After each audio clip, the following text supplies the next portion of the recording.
The good thing about this film is that Christopher Nolan has the opportunity to do the funniest thing. He has the opportunity to introduce one of the older versions of the Achilles and Helen of Troy mythology into the framework of the Odyssey film.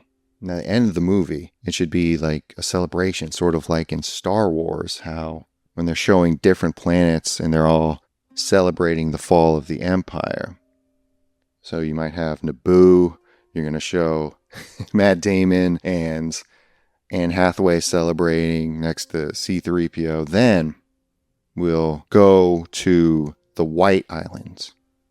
Now this is current day Snake Island, and this is an island created by Achilles' mother, sort of a holding pen of the afterlife for her son, so he doesn't have to go to the underworld.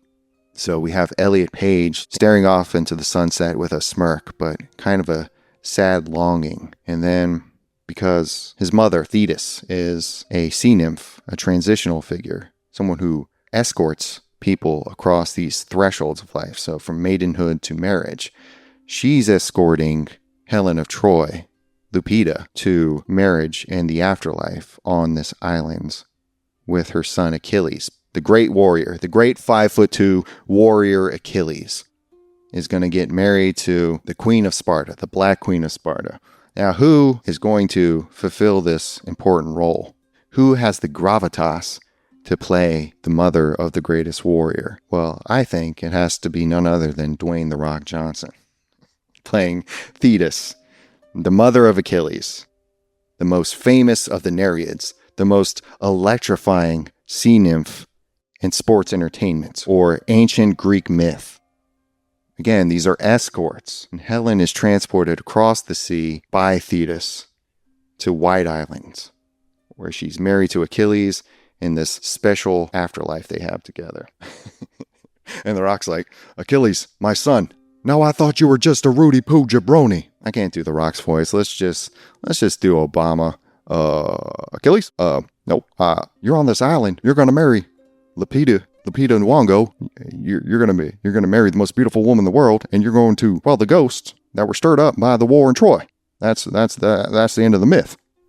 So we have the three of them as Force ghosts standing on the island together, staring out to the sunset, kind of like at the end of The Empire Strikes Back when they're all staring at the galaxy. We have 5'2" Achilles, the greatest warrior, the Queen of Sparta by way of Africa. Their marriage together is scheduled for one fall. Dwayne "The Rock" Johnson, towering over both of them as the legendary sea nymph, the mother. And I don't want skinny Dwayne "The Rock" Johnson either. I think he lost weight for a role. He was wearing glasses.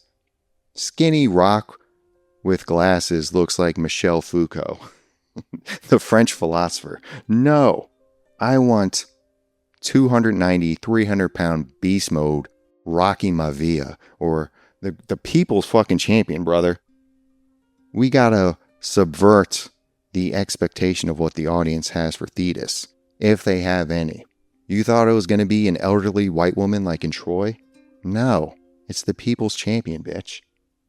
Then, they're standing on the shore, and because the island is actually located in Ukraine and Romania, somewhere around there, they're just sitting there watching drone warfare go on between Russia and Ukraine, just a real horror of modernity. And the three Force ghosts of Greek mythological figures.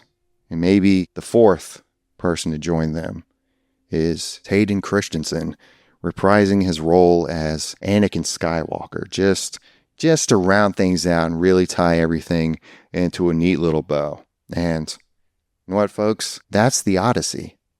That's what it's all about. It's really a story about family.